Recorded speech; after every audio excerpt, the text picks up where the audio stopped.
What's up guys, welcome back. Today we're going to be doing part 2 of the sketchbook review video. I got lots of great feedback from you guys in the first video, so hopefully I'll be able to improve these each a little bit as they go. We're just going to jump right into it. I'm going to grab a sketchbook, we're going to pick up where I left off. Some of the drawings are going to be a little bit better than others. Not everything I draw is amazing or comes out that great. Sometimes stuff is too quick or not as well thought out, or I'm jamming through something for the sake of content. So there's always really good lessons to learn by going back and looking at old artwork and seeing like what now version of me would do differently than whatever I was doing at the time. So as with last time, while I'm going through the drawings, I'll explain my process a little bit on them. Obviously the materials and style that I do is pretty similar throughout everything, but my design ideas are a little bit different, or the way I use the materials sometimes is a little bit different.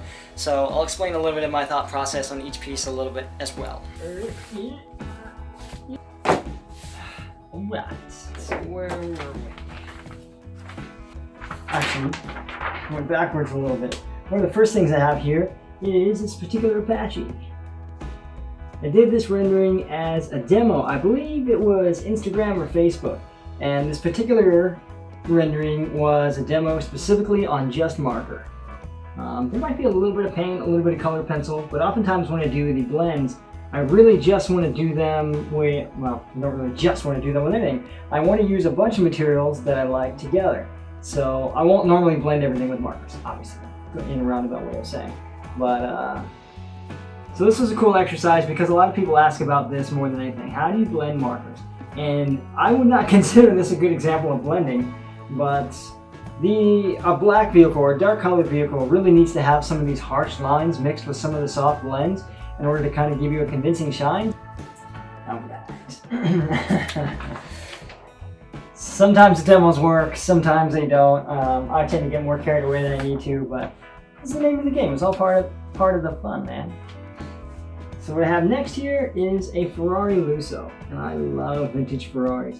Lusso is part of the 250 GT series. This one is a little bit unusual in the way that it looks compared to a lot of the other stuff that I do, because if you look closely, there aren't really any pen outlines around anything. So when I did this, I must have done it as an overlay to a heavier drawing. And what this gives you is a softer outer look, which is nice. It's a little bit more, it's a little less dramatic, and maybe a little bit more feminine in the look, but it's just a different style. But it's still markers and airbrush on marker paper. And I always like a second view in something like this. Really adds a little bit more dynamic to the actual piece. But one of my all-time favorite cars. And who doesn't like a redhead? Am I right? The next thing I have here, this was a steering wheel I designed for my personal Roadster. So near around this time last year, I was just getting my Volkswagen Roadster back on the road, which was super exciting. It was down for a couple of years. And I started to think about some of the design things that I wanted to do to it on my own, or hire more skilled people to work with me on.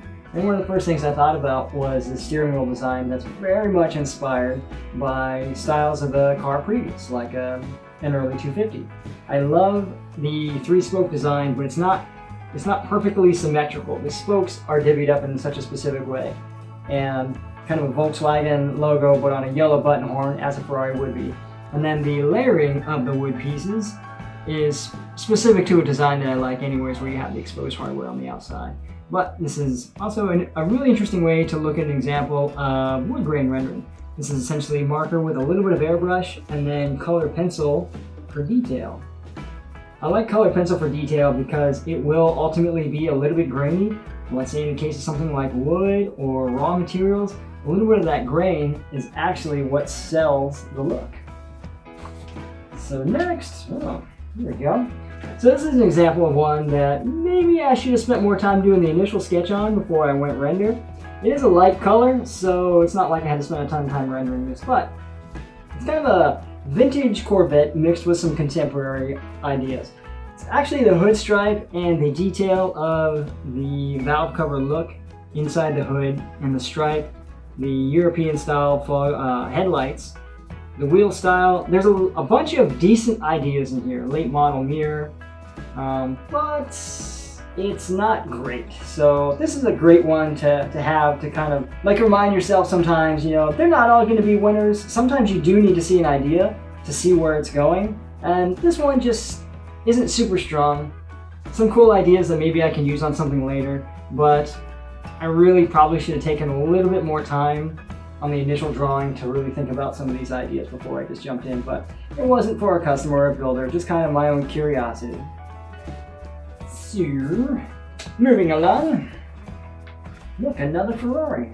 But I didn't do this one red or yellow, which generally I would prefer. This would be a 275 GTB, so historically this would come after the 250. Obviously, that's just numerically how Ferraris are numbered. So yeah, one of my all-time favorite body styles. I know I say that about the 250s. The 275s are really, really cool. I prefer the 250s in general, but this is a really, really cool evolution of these cars. And it's kind of like a dark silver. When you render colors like this, silver is a little tricky because it has an iridescence to it that shifts cool and warm, but if you punch too hard in both directions, you end up with a polished look. So you have to be careful to balance it without going too far one way or the other, because you want to get good contrast, but you don't want to end up over polishing the look. All right.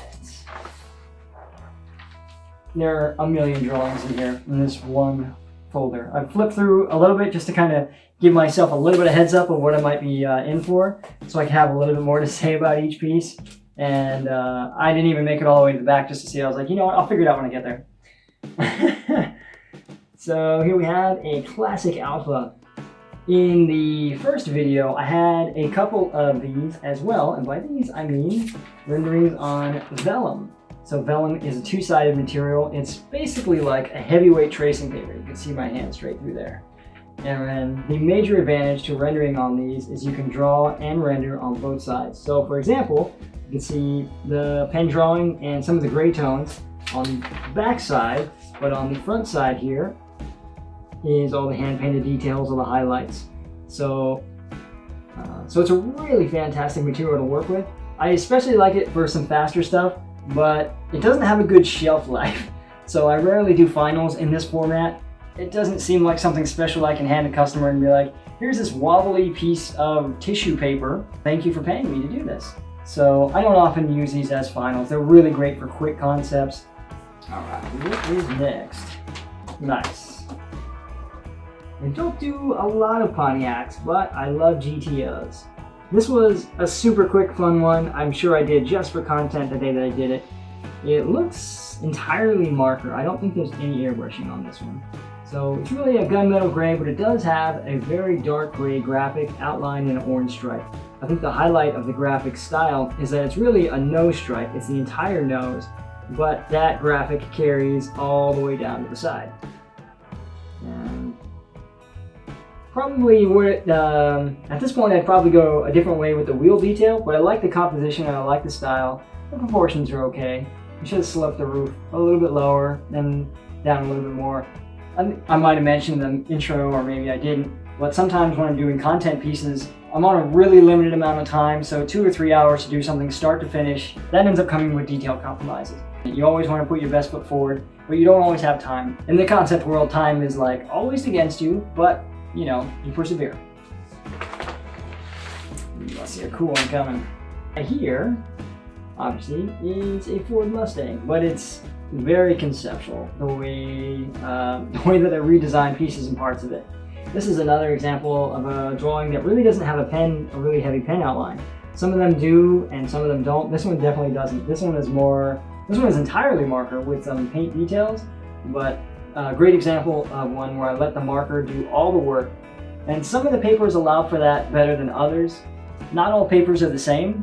Through experimentation and trial and error, you'll find that certain papers allow you to work some ways better than others. So you might use this type of paper for this type of project, these type of markers for this type of project, based on speed, time, delivery, expectations, so many factors. But this is a great combination of marker on this particular type of paper. But this is a cool design.